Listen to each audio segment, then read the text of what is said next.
श्री गणेशाय नमः।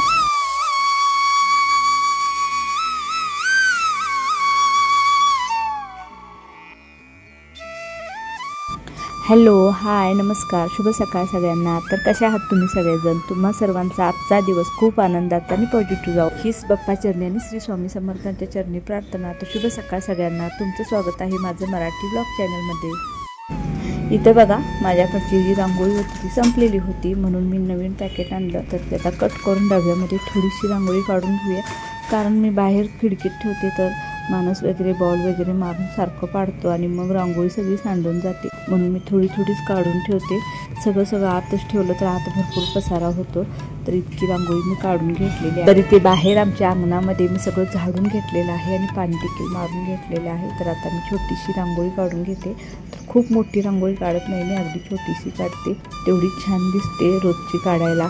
कलर वगैरे काही रोजच्या रांगोळीमध्ये मी भरत नाही, आहेत कलर, पण मला वेळ पण नसतो आणि गडबड असते, माझी आवरायची धावपळ असते, त्यामुळे मी छोटीशी रांगोळी काढून घेते। तरी ते आमच्या दारामध्ये जो तुळशी कट्टा आहे त्या तुळशीला मी पाणी घातलेलं आहे आणि हळदी कुंकू लावून एक प्रदक्षिणा काढलेली आहे।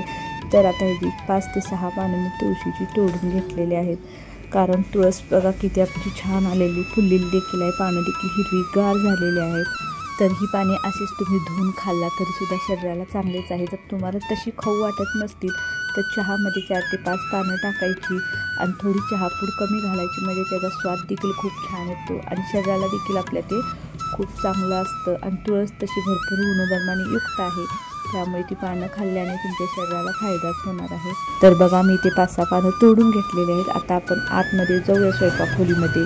तर इथे बघा, मी थोडंसं पाणी टाकून सगळं गॅस कट्टाने गॅस पुसून घेतलेला आहे, कारण रात्रभर कसं झुरळ वगैरे बारीक काहीतरी कीटक वगैरे फिरत असतात, मग स्वयंपाक करताना काहीतरी आपण तांब्या पातेलं चमचा वगैरे तसाच ठेवतो गॅस कट्ट्यावर आणि गडबडीत स्वयंपाक करतो, त्यामुळे मग आपल्या काही लक्षात राहत नाही।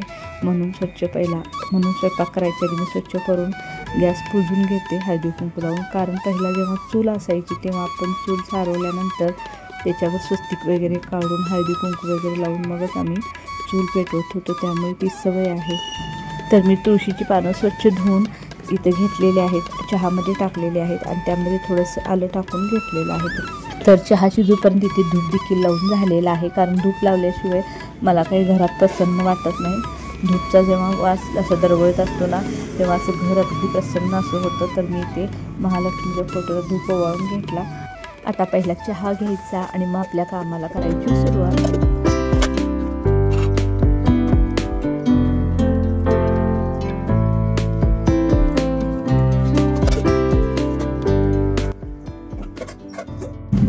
तर मी तो कुकर लावून घेणार आहे पहा, त्यामध्ये मी निम्मा मसूर अख्खा घातलेला आहे आणि निम्मा मूग असं घातलेलं आहे। तर ते दोन्ही एकत्र शिजवून घ्यायचं आहे।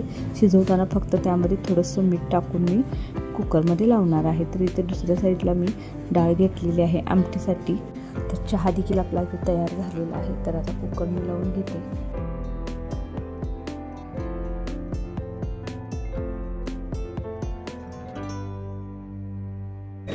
तर इथे बघा, अंगणात पाठीमागच्या साईडला चिमण्या भरपूर येतात, तर तुम्हाला आमच्या घरामध्ये वगैरे सारखं चिमण्यांचा चिवचिवाट तुम्हाला ऐकू येतो, तर त्यांच्यासाठी इथे थोडे तांदूळ टाकले।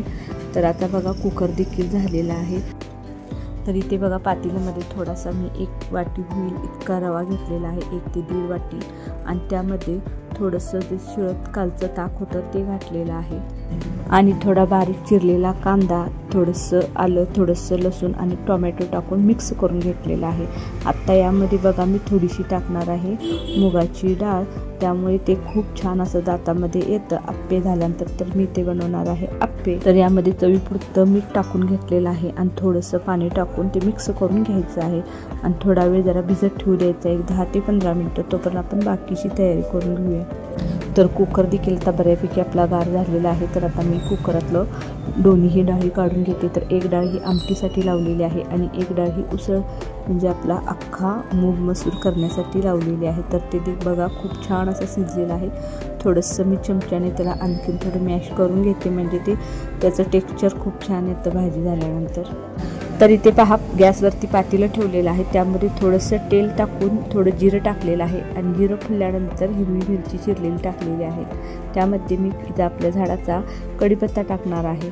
तर कढीपत्ता थोडा मी हाताने बारीक तोडूनच टाकलेला आहे, कारण मग अखंड मोठा मोठा असला की सगळा काढून टाकतात आणि मग तो पोटामध्ये जात नाही. तर कढीपत्त्याचे देखील भरपूर असे गुणधर्म आहेत, त्यामुळे कढीपत्ता देखील खाणं चांगलं असतं. तर आता यामध्ये टाकते मी थोडासा खायचा सोडा. तर हे पहा, आता सोडा थोडासा फुलला की हे जे मिश्रण आहे ते आपण आपल्यासाठी जो आपण रवा भिजवलेला होता त्यामध्ये ओतून घ्यायचं आहे.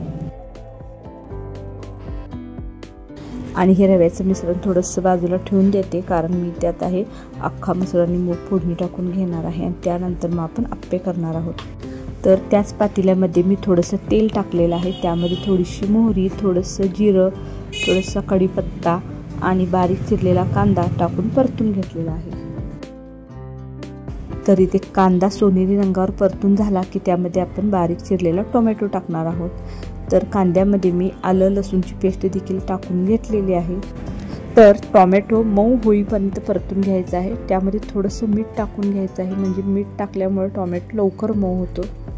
आता यामध्ये 2 चमचे लाल तिखट टाकून घेतलेलं आहे आणि तसंच थोडासा गरम मसाला देखील टाकलेला आहे. आता थोडंसं परतून घेतल्यानंतर यामध्ये आपल्याला जे शिजलेलं मूग आणि मसूर आहे ते ओतून घ्यायचं आहे. तर किती छान याचा कलर आलेला आहे, तुम्ही पाहू शकता. तर हे असं थोडं दाटसरच छान लागतं, यामध्ये पाणी वगैरे काही जास्त टाकायचं नाही. तर आता इथे आपला रवा देखील तयार झालेला आहे. तर आपण आप्पे करून घेऊया. आणि तवा देखील आप्प्याचा आपला नवीनच आहे, मी तुम्हाला सांगितलं होतं की या तव्यामध्ये तुम्हाला एकदा आप्पे करून दाखवते. तर कसे उठतात पाहूया. तर मी हा तवा दारावरती घेतलेला होता 200 रुपयाला. तर यामध्ये आप्पे आता पहिल्यांदाच मी आज बनवणार आहे, तर कसे होतात ते पाहूया. तर तव्यामध्ये थोडं थोडं सगळीकडे तेल टाकून घेतलेलं आहे. आता त्यामध्ये आपण हे रव्याचं मिश्रण टाकून घेणार आहोत आणि ह्याच्यावरती एक प्लेट झाकून ठेवायचं आहे. तर वाफेवरती चांगले शिजतात. तर बघूया आता कसे उठतात, कारण तवा नवीन असल्यामुळे मला थोडंसं टेन्शन आहे की चांगले होतात काय नाही. आता बघितल्याशिवाय काही खरं नाही. तरी ते आता काढून घेऊया. शिजले असतील बराच, 1-5 मिनटं झालेले आहेत. बारीक गॅस करून मी ठेवलेला होता.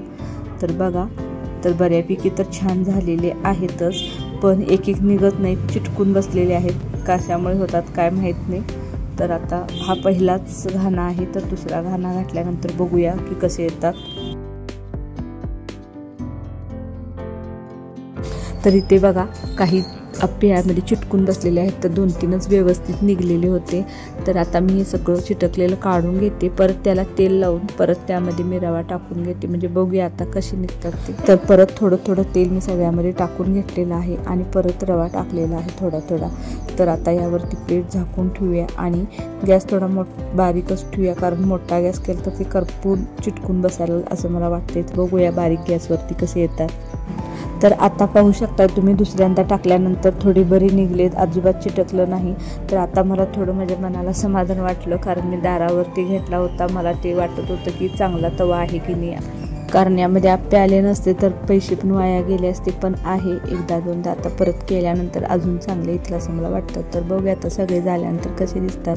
तर हे पहा, आता सगळे झालेले आहेत. तर यामध्ये काही जे करपलेले दिसतात ते पहिला टाकलेले होते, तर नंतर टाकलेले आहेत ते खूप छान आलेले आहेत आणि चवीला देखील छान झालेले आहेत. तर व्हिडिओ कसा वाटला मला नक्की कमेंट करून सांगा.